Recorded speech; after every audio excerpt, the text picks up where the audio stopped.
A movie is a collection of beautiful lies that somehow add up to being the truth, or a truth. Horror movie, Paul Tremblay. You're listening to AMI Audiobook Review. I'm your host, Jacob Shymanski. Horror Movie is a confusingly titled book and audiobook by American author Paul G. Tremblay. It's a horror book that doesn't sit firmly in that genre. It pulls elements from suspense and even psychological thriller. More than anything, though, it's pretty freaking messed up, and I loved every moment of it. Sarah Hillis is a regular contributor to this show, and she's joining us for this review. Sarah, I genuinely can't wait to hear your thoughts. How's it going, Sarah? Oh, pretty good. Yeah. No, I really thought this book was awesome too. Okay, because it's controversial. I looked up quite a few reviews online, and a lot of people hated it.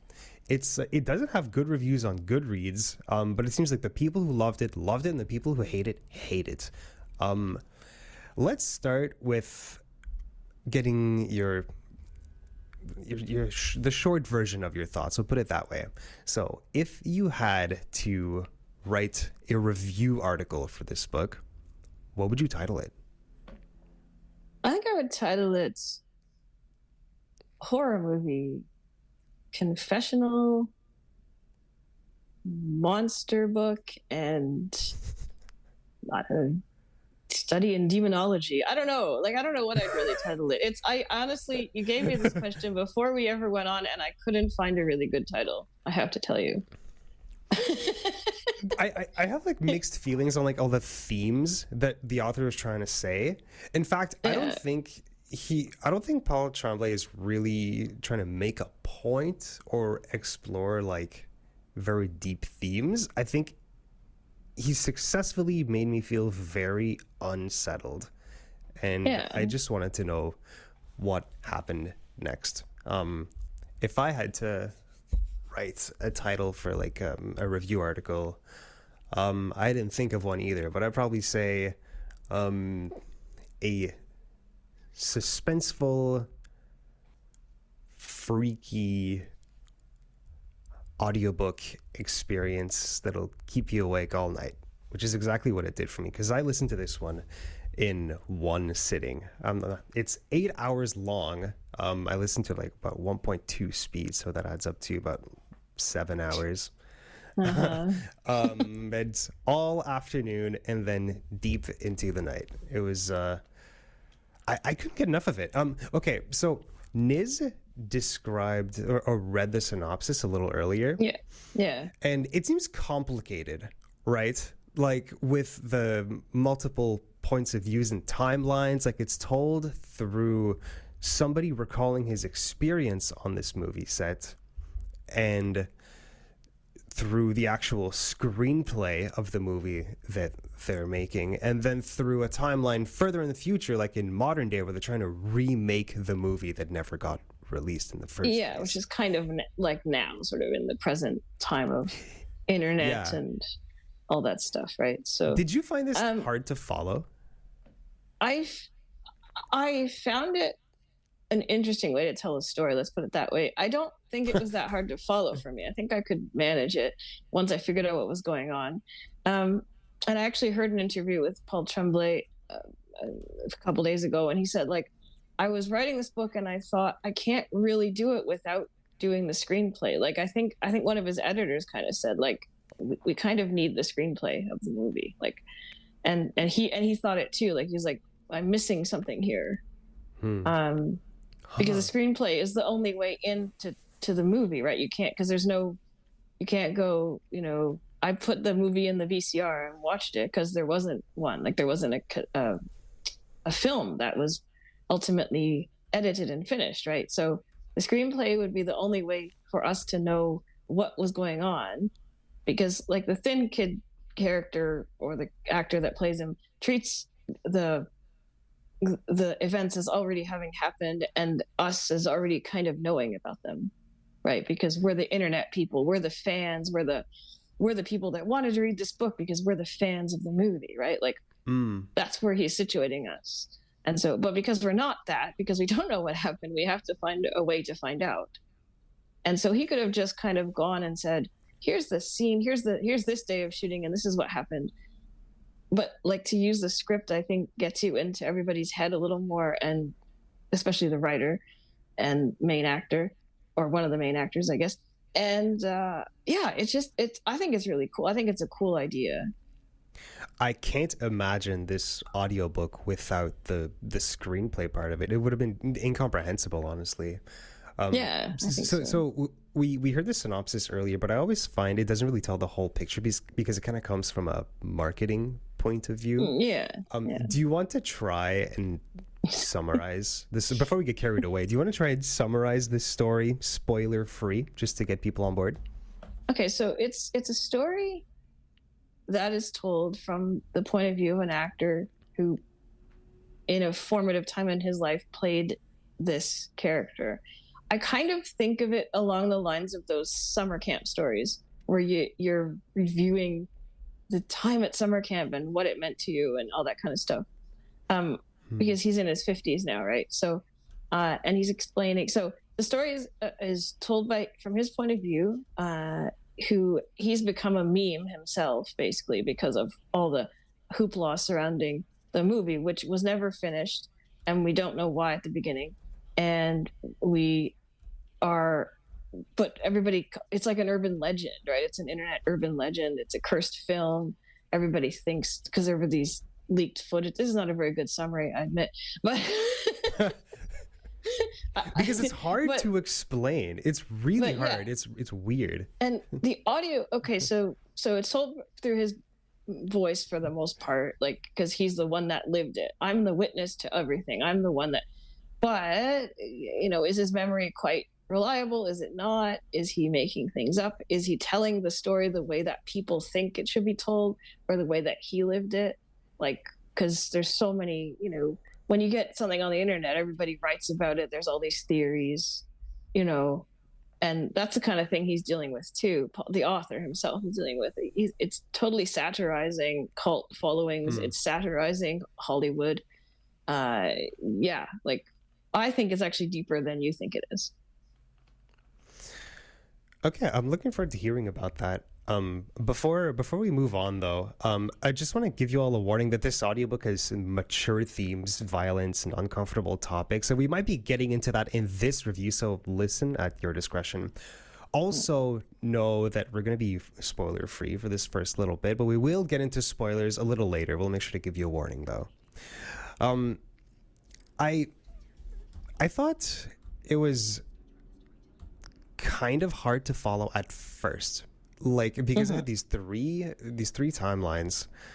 It took me maybe like 20% of the book to really understand what the author was trying to do, but once I understood the formula, because there kind of is one, and that formula is basically going back from him recalling his time on set for this movie that they were filming back in 1993, and then a snippet from the screenplay, and then it would jump back to the modern day as they're trying to like get this new reboot of the movie to come along. It took me a while, but once it started coming together, I was hooked. I was fully hooked. And I think part of that was because it was creepy as hell. And I'm wondering, I'll ask you the same question Niz asked me. Did it scare you? Yeah, there's certainly, I think, an atmosphere, shall we say, right from the get-go of when you start reading the script, there's an atmosphere, there's this brooding intensity, like, what are these kids doing in this movie? Because it's about high school kids. The movie, it is, I mean, not the whole book, but it's about this time in high school, which is always a weird time for anybody, and yet there's something really weird going on because it takes place at this abandoned elementary school, which is weird enough. I find abandoned public spaces really strange, eerie, because sometimes the stuff is left over, like whatever, like if it's an abandoned mall, you might see, I don't know, stores with clothes racks kind of hanging empty or stuff like that, and so in this movie, you've got a chalkboard with weirdo writing on it that you can't see, which is part of it. You've got these overturned desks. You've got this whole, like, what used to be here is not here now, and that's freaky enough. And then when you move on into the book, it's just it plays with your mind in so many weird ways that it swallows you up, really. Like, and it swallows up the characters too, because it's the screenplay, the story of the movie ends up like bleeding into the real story of these actual people who played the characters. And to further the confusion of this book is called Horror Movie, but the movie in the book is also called Horror Movie.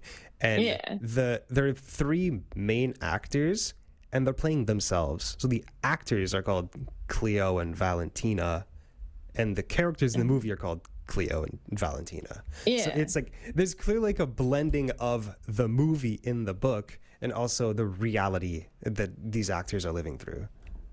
Yeah, and you sort of wonder as the book goes on whether some of the plot anyway of the movie is drawn from real life, or is it just an inside out look at real life, or like what is it? Like, why did Cleo write this screenplay? That's the writer, she wrote it. Why did she write it? What was the need for her to fulfill? Like, because it's a strange screenplay. It's not you don't write like in the screenplay of this there's all this introspection, and that's not how you write a screenplay. You just say this happens, this happens, this happens. It's pretty workaday. Right? The screenplay is so pretentious. The movie, it's absolutely pretentious. and they're kind of self-aware. When you're reading those like screenplay sections, it has these annotations. They're just so like, the artist is so up her ass. It's very funny. It's very entertaining. And the movie itself is kind of pretentious too. It's like an art house horror movie. Now, the plot of the movie, I think was like the scariest part to me. Just reading the screenplay for it was really scary. It was pretty strange. It's basically these 4 teenagers go to this abandoned high school, and they find in an old classroom 2 things. One is an old, creepy, monstrous-looking, skin-tight mask, kind of like a wrestling mask, and a message on the chalkboard that we don't know what it is. We know they can see and read it, but we never know what it says.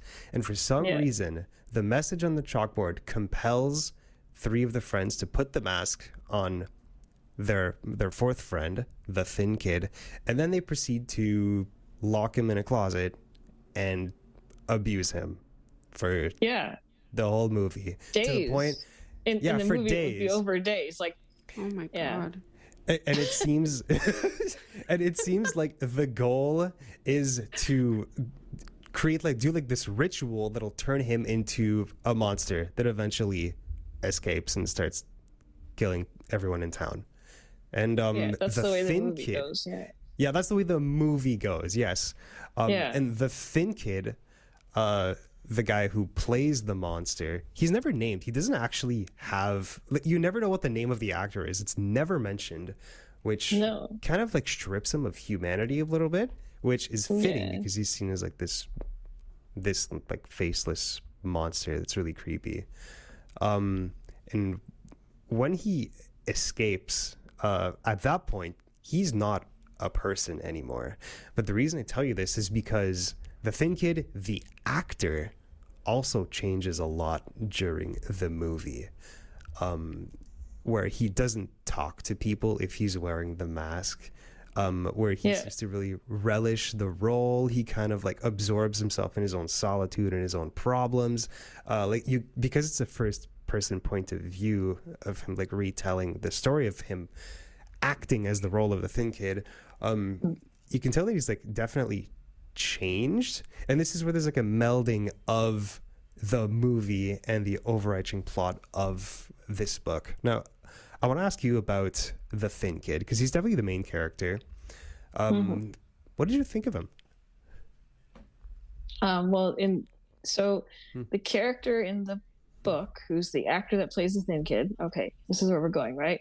He's very cynical about a lot of things. He's very cynical about the the reboot, like why are they doing this? Like it's a more of a lavish Hollywood production reboot. And he points out all the tropes that all the reboots of all the horror movies do, like say Black Christmas, for example. Okay, they redid Black Christmas a few years ago, and he talks about they were going to give you more backstory to the characters and more of this and more of that, and inevitably it tends to ruin the horror movie because you just want what you want. I mean, you want Black Christmas from 1974. That's what you want if you're into that kind of stuff, right? Like it's a ridiculously messed up, low budget, awesome Canadian horror movie. If you like those things, it's not very good for most people. Don't watch it. But but like, so the reboots take these things and they like say, well, we can make it more of a movie that more people will watch, and so we'll do it this way and this way, and it sort of ruins the whole art house feel of it, or at least the low budget feel of it. And this horror movie is being made on a totally low budget with like her parents, with Valentina's parents' money kind of deal. With no idea if it would ever get even distributed, right? Like there's no sense that there's some studio that wants to have it or anything like that. So it's totally, they're all in their 20s. They're all like pretentious little twits in 1993. And we're going to make this amazing original horror movie, right? Yes.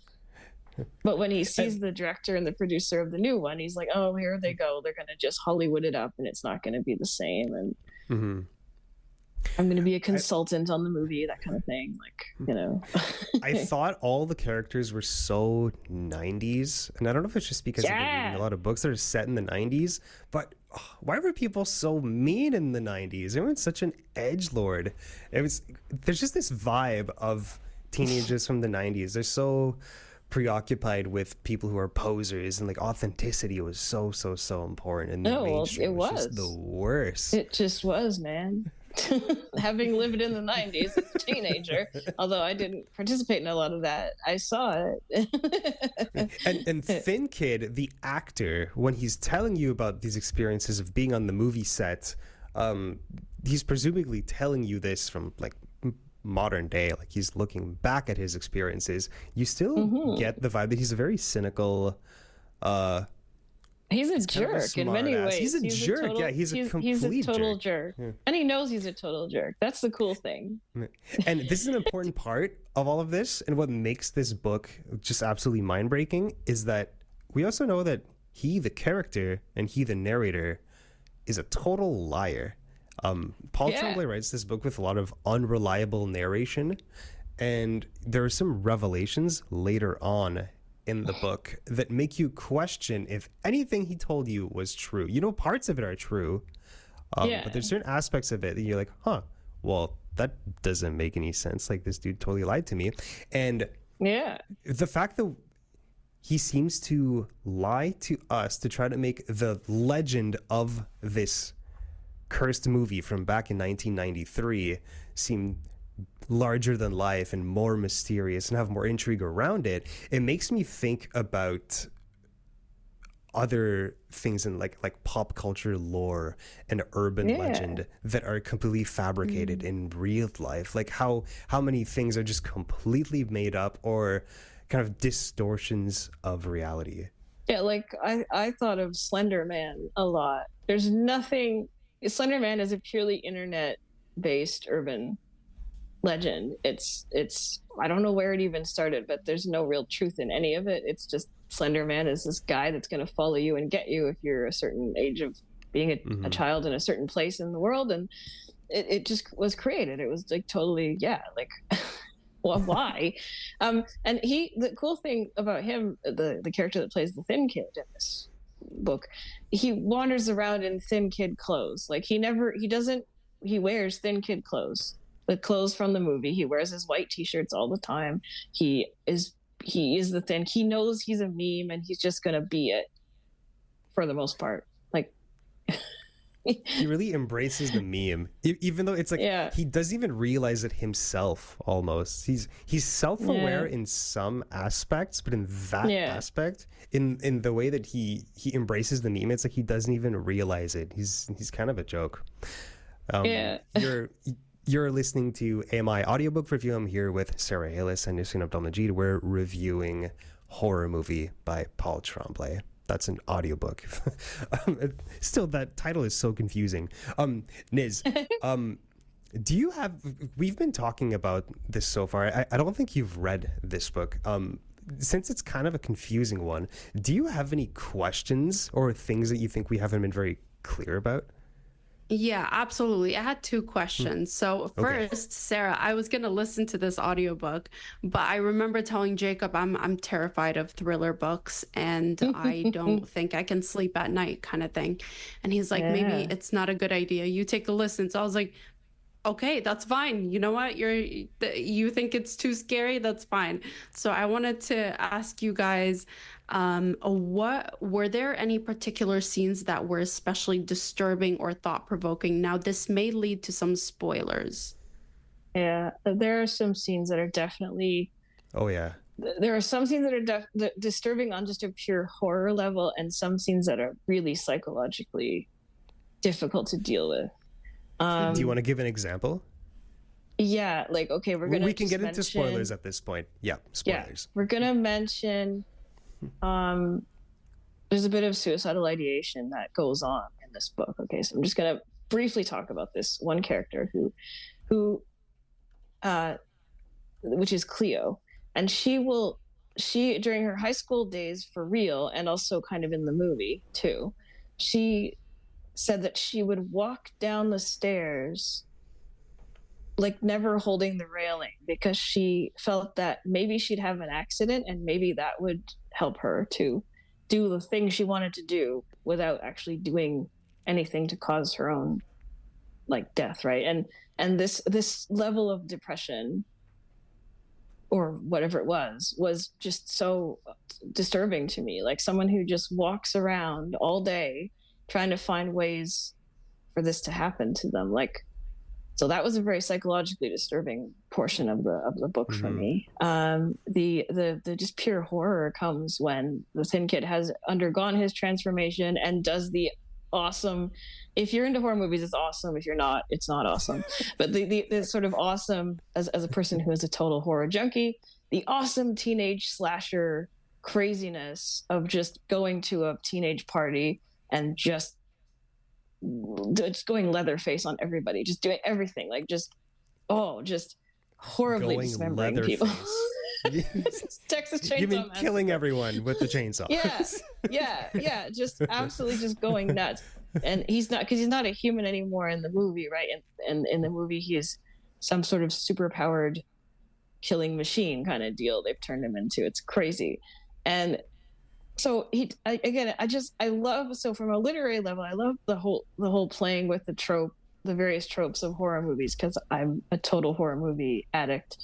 And and from when I was 10 years old, right? And my sister made me watch Poltergeist. And then so you're reading the screenplay, but it's very visceral, even though you're reading the screenplay. And then he is telling you about that scene, like making that scene and how it was done and stuff. And it's a total movie, and they're using props and all this kind of stuff, but it's still very visceral. And also the other psychologically disturbing point is this guy Carson, who's one of the other characters. He has a very abusive father in the book, in the actual like movie book, and his house is like built like a weirdo fun house in the movie. Like it's like the inner landscape of his mind kind of deal, right? And the Thin Kid goes and takes revenge on him in a really crazy way. That's totally art house, and really, if you were sitting in a movie theater, you'd be like, I think I need to leave now because nothing's making sense. Like it would just be really ridiculous. But it was also it just played with your brain in some weird ways. Like, yeah, they described the scene in the movie inside Carson's funhouse where the monster, the Thin Kid, shows up at his house. Presumably, like you expect him to walk into the room with the giant blade ready to kill Carson, but it just stays on a static shot of the archway where you're expecting the Thin Kid to come out of. It lingers on it for 12 minutes. Yeah, and then the screenplay goes on this giant diatribe. It goes into a giant diatribe about how the audience members are supposed to be feeling. It's so pretentious and it's so art house. It's hilarious. Yeah. It's awesome. And there's another big thing about this book is that I don't know whether it's meant to be an exaggeration or one of the many lies that the author tells, but there's a lot of, like, the Thin Kid does genuinely take a lot of physical abuse during the shooting of this filming, like burning him with cigarettes and even getting the tip of his pinky cut off. Whether or not he wanted that to happen or if it happened at all is still remains to be questioned, you know. All right, guys. We're pretty much out of time for this review. All I'll say is I loved this book. It's a complicated book that just had me hooked all the way through. Niz, I hope you got something out of this review. I did. I had so many more questions, but that's for another day. Perfect. We do have a time limit. Sarah, I want to thank you so much for bringing this book to my attention. It was probably my favorite book of all year. Genuinely, if you love horror, I highly recommend it. Thank you so much, Sarah. No problem. That was Sarah Hillis. She's a regular contributor to AMI Audiobook Review, and that was Nisreen Abdel-Majid. She's a producer on this show. That's pretty much all the time we have. We were reviewing Horror Movie by Paul Tremblay. I'm Jacob Shymanski. Talk to you tomorrow.